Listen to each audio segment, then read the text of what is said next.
नमस्कार, आप देख रहे हैं तहलका डिजिटल। मैं हूं आपके साथ दिग्विजय चौहान। बड़ी खबरों में आपका स्वागत है और बड़ी खबरों में हम किन खबरों पर आज बात करने वाले हैं, सबसे पहले नजर डालते हैं उन दोनों बड़ी खबरों पर। दो तस्वीरों में हम समझेंगे आज की खबरों को। सबसे पहले आज हम बात करेंगे बिहार में चंदन मिश्रा केस में जो एनकाउंटर पुलिस ने किया है, उसको लेकर के बिहार में एनकाउंटर हुआ है और इस एनकाउंटर में क्या क्या बातें, क्या क्या चीजें सामने आई हैं, इस पर बात करेंगे, पूरा विश्लेषण करेंगे इस खबर का। और दूसरी खबर में बात होगी MiG-21 की विदाई हो रही है। 62 सालों की सेवा के बाद भारतीय सेना MiG-21 सीरीज के जितने भी फाइटर जेट हैं उनकी विदाई करने वाला है। क्यों इसे फ्लाइंग कॉफिन कहा जाता था? बिहार में चंदन मिश्रा केस मामले में बिहार पुलिस ने आज एनकाउंटर किया है। इस एनकाउंटर में 2 शार्प शूटरों को पुलिस ने मार गिराया। इस एनकाउंटर की सूचना पुलिस को, जो अपराधी थे उनको पकड़ने के लिए पुलिस गई थी, अपराधियों के छिपे होने की सूचना मिली थी, लेकिन उसके बाद एसटीएफ और पुलिस की टीम ने यह ज्वाइंट ऑपरेशन चलाया। बिहार के आरा में स्पेशल टास्क फोर्स यानी कि एसटीएफ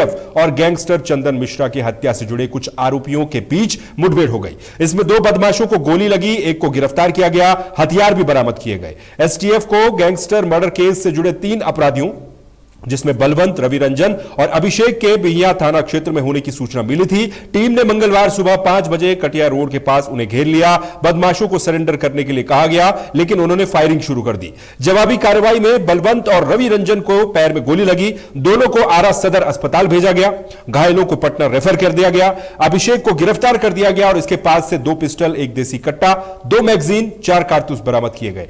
मुठभेड़ में एसटीएफ के 2 जवान रोहित कुमार और उत्तम कुमार भी जख्मी हुए हैं। पुलिस अधिकारियों के अनुसार चंदन मिश्रा हत्याकांड के पीछे संगठित गिरोह का हाथ था और इसकी तलाश में यह छापेमारी लगातार की जा रही थी। पारस अस्पताल में चंदन मिश्रा की हत्या में बलवंत नामजद आरोपी था, जबकि मृतक चंदन के पिता ने उसका नाम दिया था। पुलिस सूत्रों के मुताबिक बलवंत ने चंदन मिश्रा को 7 गोलियां और रवि रंजन ने 5 गोलियां मारी थी। तो ये तस्वीरें जो आप इस समय देख रहे हैं, ये वो तस्वीरें हैं जो एनकाउंटर के बाद की तस्वीरें हैं। बिहार में तमाम तरह के कयास, जो सुरक्षा कानून व्यवस्था है उसको लेकर के कई तरह के सवाल उठ रहे थे, खासतौर पर चुनाव जब सामने है, ऐसे में एक के बाद एक कई हत्याएं हुई। इसी में ही एक हत्या आपने देखी होगी, अस्पताल के आईसीयू में घुस करके किस तरह से गोली मार दी जाती है चंदन मिश्रा को।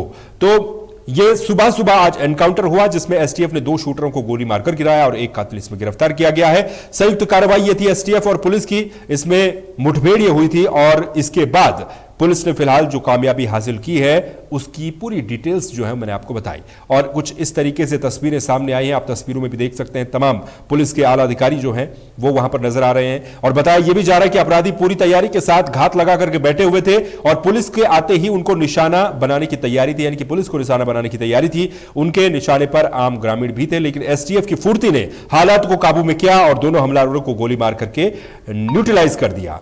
भोजपुर एसपी ने घटना की पुष्टि करते हुए बताया कि मुठभेड़ चंदन मिश्रा हत्याकांड से जुड़े संगठित गिरोह की तलाश के दौरान हुई। कुछ आरोपी फरार हैं, लेकिन उनकी तलाश तेज कर दी गई है। जल्द ही पूरे नेटवर्क का पर्दाफाश कर लिया जाएगा।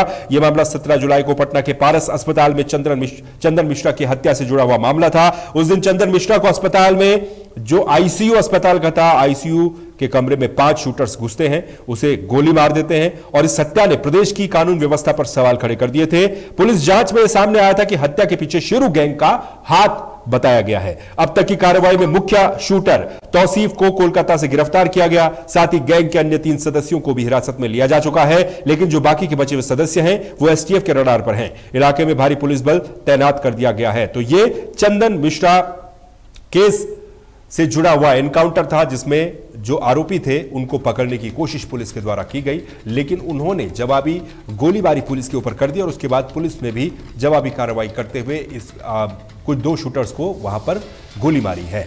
तो अब अगली खबर की तरफ बढ़ते हैं और अगली खबर में बात करेंगे भारत के फ्लाइंग कॉफिन कहे जाने वाले MiG-21 फाइटर जेट के बारे में। MiG-21 फाइटर जेट को भारतीय वायुसेना अब रिटायर कर रही है, यानी कि इस फाइटर जेट की विदाई हो रही है।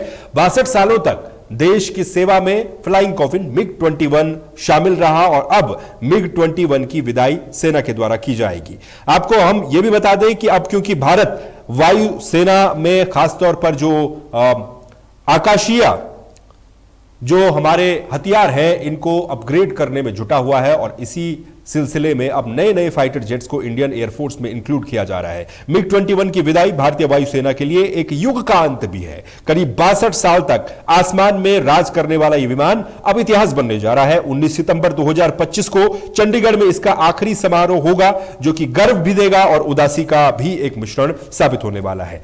लेकिन अब क्योंकि मिग 21 रिटायर होगा तो तेजस MK-1A की जो देरी है इसने भी वायुसेना की मुश्किलें बढ़ा दी है, क्योंकि तेजस MK-1 को इसमें इंक्लूड किया जाएगा तो उसमें थोड़ा देरी की बातें सामने आई थी। 19 सितंबर 2025 को भारतीय वायुसेना यानी कि इंडियन एयरफोर्स अपने सबसे पुराने और ऐतिहासिक लड़ाकू विमान मिग 21 को अलविदा कहने जा रही है। चंडीगढ़ एयरबेस पर 23 स्क्वाड्रन पैंथर्स एक खास समारोह करेंगे। इसमें विदाई दी जाएगी मिग 21 को। 1963 में पहली बार शामिल हुआ मिग 21 भारत का पहला सुपरसोनिक जेट था, जिसने 62 साल तक देश की हवाई ताकत को मजबूत किया। उम्र और बार बार होने वाले हादसों की वजह से इसे उड़ता ताबूत भी कहा जाने लगा था। अब इसके रिटायर होने से वायुसेना की ताकत 29 स्क्वाड्रनों तक सिमट जाएगी, जो 1965 के युद्ध के समय से भी कम है। अब मिग 21 की कहानी क्या है और इसे क्यों रिटायर किया जा रहा है, और तेजस MK-1A की देरी से क्या मुश्किलें हो सकती है, उस पर थोड़ी सी बात कर लेते हैं। तो आपको मैं यह बता दूं कि मिग 21 पहला सुपरसोनिक जेट भारत का था। मिग 21 सोवियत यूनियन, जिसे आज हम रशिया या फिर रूस आज के समय में कहते हैं, उसने बनाया था और उसका बनाया हुआ यह लड़ाकू विमान था। 1963 में भारतीय वायुसेना में इसे शामिल किया गया। यह भारत का पहला सुपरसोनिक जेट था, यानी कि यह ध्वनि की गति से भी तेज उड़ सकता था। उस समय यह विमान भारत की हवाई ताकत का भी प्रतीक माना जाता था। 874 मिग 21 विमानों को वायुसेना में शामिल किया गया, जिसमें से करीब 600 भारत में ही बनाए गए। हिंदुस्तान एरोनॉटिक्स लिमिटेड यानी कि HAL ने इसका जो लाइसेंस्ड है वो प्रोडक्शन किया है। और मिग 21 का रोल किस किस युद्ध में था वो मैं आपको बता देता हूं। 1965 का भारत पाकिस्तान का युद्ध, इसमें मिग 21 ने पहली बार जंग में हिस्सा लिया था और पाकिस्तानी विमानों को टक्कर दी थी। 1971 का युद्ध हुआ पूर्वी पाकिस्तान, जो कि बांग्लादेश के नाम से प्रसिद्ध है। बांग्लादेश की आजादी में मिग 21 ने ही अहम भूमिका निभाई थी। इसने पाकिस्तानी ठिकानों पर सटीक हमले किए थे। 1999 का कारगिल युद्ध, रात में उड़ान भरकर दुश्मन की ताकत को तोड़ा। उस समय पायलट्स ने साधारण GPS और वॉच के सहारे हमले किए थे। 2019 बालाकोट की जो एयर स्ट्राइक की गई थी, मिग 21 उसमें भी शामिल था। मिग 21 बाइसन ने पाकिस्तान के F-16 को मार गिराया था। ग्रुप कैप्टन अभिनंदन ने मिग 21 उड़ा करके ही यह कारनामा किया था। यही वो जहाज था जिसको फ्लाई कर रहे थे विंग कमांडर अभिनंदन। और ऑपरेशन सिंदूर, अभी कुछ ही दिन पहले ऑपरेशन सिंदूर 2025 में जो हुआ, पहलगाम आतंकी हमले के जवाब में मिग 21 ने आखिरी बार किसी मिशन में हिस्सा लिया। लेकिन अब समय के साथ मिग 21 भी पुराना हो चुका है और आखिरी वर्जन इसका मिग 21 बाइसन 2000 में अपग्रेड किया गया था, जिसमें नया रडार, मिसाइल्स और हेलमेट माउंटेड साइट्स जोड़े गए थे। फिर भी इसकी उम्र और डिजाइन की कमियां काफी सारी सामने आई थी। अब उड़ता ताबूत क्यों इसे कहा जाता था, यानी कि फ्लाइंग कॉफिन। मिग 21 का रिकॉर्ड तो शानदार रहा, लेकिन पिछले कुछ दशकों में इससे जो हादसे हुए हैं उसने इस मिग 21 को बदनाम भी किया।